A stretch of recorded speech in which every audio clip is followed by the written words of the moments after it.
Hello दोस्तों, स्वागत है आप सभी का ड्रीमपुर एग्ज़ाम स्टडी प्लेटफॉर्म पर। दोस्तों, हम आप लोगों के सामने जीके जीएस के कुछ महत्वपूर्ण क्वेश्चन रख रहे हैं। दोस्तों, हम आपको बता दें कि ये क्वेश्चन हम विभिन्न प्रकार के वनडे एग्ज़ाम या फिर यूपी टेट हो या सुपर टेट हो या आपका सी टेट हो या रीट का हो, कोई भी टेट हो, यानी जितने भी वनडे एग्ज़ाम, उन सभी एग्ज़ाम के लिए ये बहुत ही महत्वपूर्ण क्वेश्चन है। दोस्तों, जो भी लोग अभी हमारे चैनल को सब्सक्राइब ना किए हों, सो प्लीज़ आप लोग हमारे चैनल को सब्सक्राइब कर लें और बेल आइकन को भी दबा लें, ताकि जैसे ही हमारे वीडियो इधर से अपडेट हों आप लोगों तक पहुंच सकें। धन्यवाद दोस्तों। चलिए हम क्वेश्चन स्टार्ट करते हैं।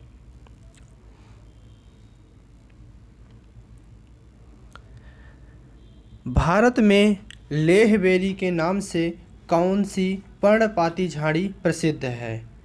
किस नाम से? लेह बेरी के नाम से। तो उसे हम कहते हैं सीवक थार्न कहते हैं, जो पर्णपाती झाड़ी है और वो भारत में कहाँ पे प्रसिद्ध है। फ्लाइंग फॉक्स अर्थात उड्डयन वल्गुल, जिसे ग्रेट इंडियन फ्रूट बैट भी कहा जाता है, यह क्या है? यह चमगादड़ों की एक प्रजाति है। दोस्तों,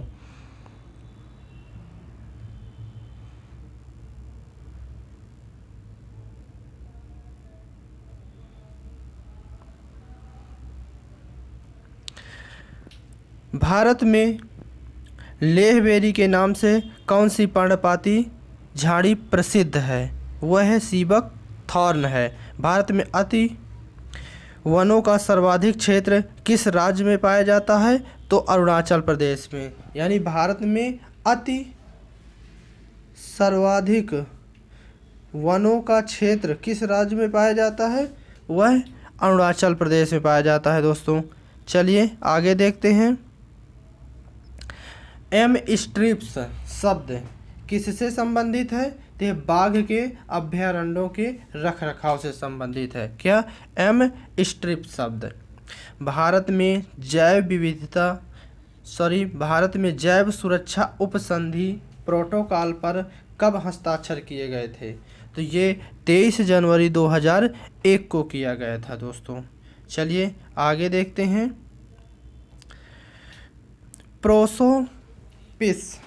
प्रोसोपिस जूलीफ्लोरा नामक पादप पर्यावरण को किस प्रकार हानि पहुंचाता है? दोस्तों, यह जिस क्षेत्र में उगता है वहाँ की जैव विविधता को कम करने लगता है। यानी यह जिस क्षेत्र में उगता है तो वहाँ की जैव विविधता को क्या कर देता है? कम करने लगता है। प्रोसोसिप जूलीफ्लोरा नामक पादप। चलिए आगे देखते हैं।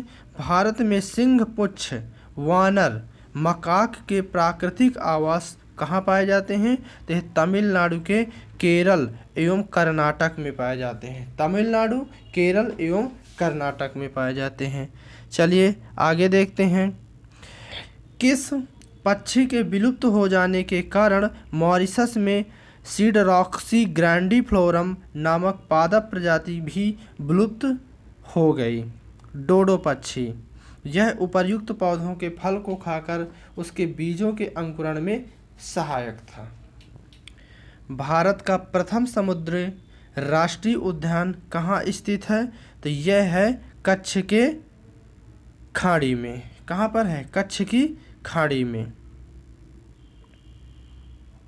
आगे देखते हैं। फ्लाइंग फॉक्स अर्थात उड्डयन वल्गुल, जिसे ग्रेट इंडियन फ्रूट बैट भी कहा जाता है, यह क्या है? चमगादड़ों की एक क्या है? प्रजाति है। क्या है यह? चमगादड़ों की एक प्रजाति है।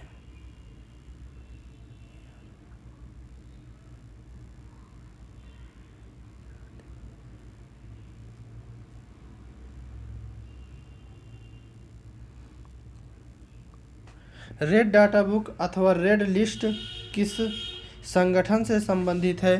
तो यह है IUCN से संबंधित है। किससे संबंधित है? IUCN से संबंधित है। चलिए आगे देखते हैं। कौन सी औषधि गिद्धों के संख्या में कमी के लिए उत्तरदायी है? तो डाइक्लोफेनोनेक सोडियम, यह क्या करती है? गिद्धों की संख्या कमी में उत्तरदायी है। भारतीय जंतु कल्याण बोर्ड का मुख्यालय कहाँ स्थित है? तो बल्लभगढ़ हरियाणा में स्थित है। दोस्तों कहाँ स्थित है? बल्लभगढ़ हरियाणा में।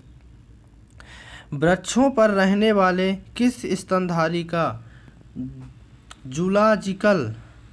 जूलॉजिकल नाम एलुरस फॉल्गेस है? यह रेड पांडा का।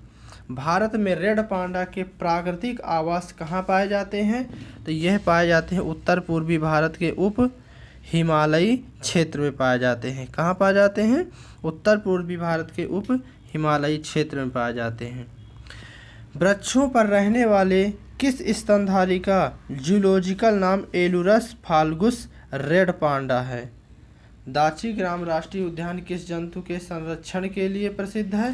तो यह हंगुल मृग के लिए संरक्षित है। चलिए आगे देखते हैं। किस समूह के जीव अमोनिया को नाइट्रेट में परिवर्तित करते हैं? तो यह किस समूह के जीव? नाइट्रोसोमोनास के जीव। धान का पौधा नाइट्रोजन को किस रूप में ग्रहण करता है? तो अमोनिया के रूप में नाइट्रोजन को क्या करता है? ग्रहण करता है धान का पौधा। जीवमंडलीय पारिस्थितिकी तंत्र में रासायनिक पौधों का प्रवेश किस माध्यम से होता है? तो पौधों की जड़ों के द्वारा होता है। चलिए आगे देखते हैं। भारत को कितने जैव भौगोलिक क्षेत्रों में विभाजित किया गया है? तो 10 जैव भौगोलिक क्षेत्रों में विभाजित किया गया है। जब कोई समुदाय स्थायी, परिपक्व, जटिल तथा दीर्घकालिक होता है तो उसे किस रूप में परिभाषित किया जाता है?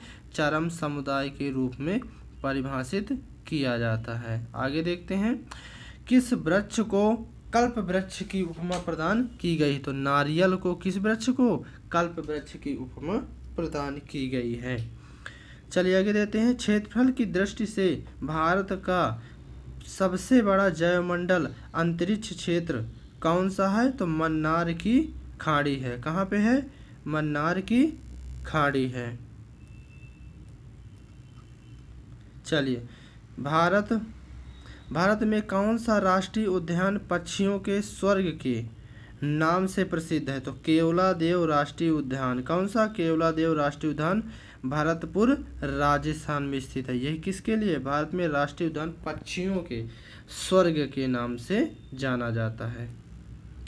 आगे देखते हैं। केवलादेव राष्ट्रीय उद्यान से होकर कौन सी नदी प्रवाहित होती है? तो बाणगंगा तथा गंभीरी नदी प्रवाहित होती हैं।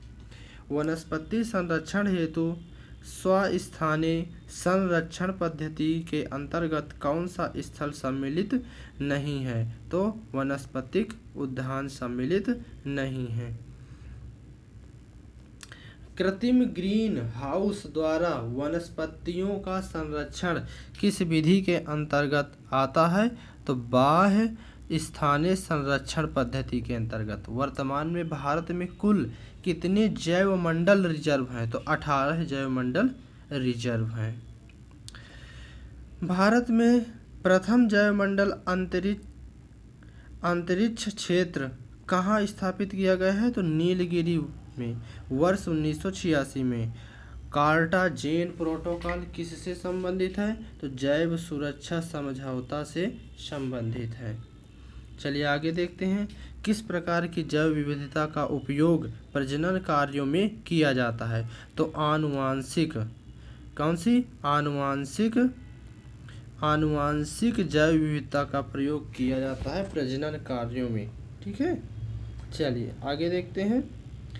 भारत में सर्वप्रथम किसने जैव भौगोलिक क्षेत्रों तथा जैव भौगोलिक प्रदेशों में विभाजित किया है? रोजर और पनवार जी ने इन्हें 2 भागों में विभाजित, जैव भौगोलिक और जैव भौगोलिक प्रदेशों में, क्षेत्र और प्रदेशों में।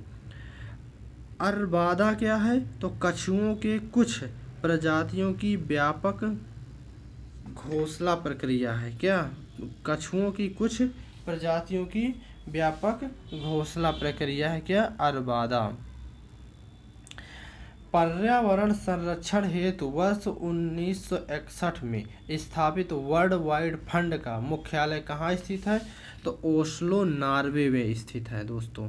आगे देखते हैं किस राज्य में सर्वाधिक संख्या में राष्ट्रीय पार्क स्थित हैं? तो एमपी यानी मध्य प्रदेश में सबसे ज़्यादा राष्ट्रीय पार्क स्थित हैं।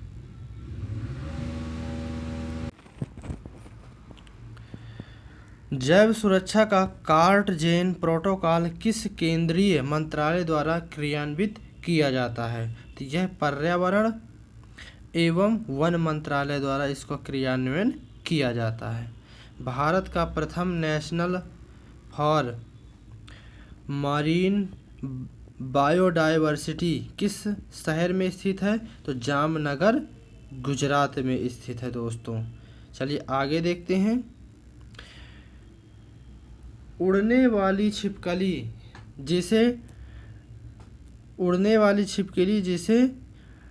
जिसे ड्रैको कहा जाता है, वह भारत में कहाँ पाई जाती है? तो पश्चिमी घाट के वनों में पाई जाती है उड़ने वाली छिपकली। भारत में सर्वाधिक ऊंचाई पर स्थित राष्ट्रीय उद्यान कौन सा है? तो हेमिस राष्ट्रीय उद्यान। कहाँ? जो लद्दाख में स्थित है दोस्तों। धन्यवाद दोस्तों। अगर हमारा सेशन आप लोगों को बहुत अच्छा लगा हो तो दोस्तों ज़रूर सब्सक्राइब करें और लाइक करें और कमेंट भी करें। धन्यवाद दोस्तों।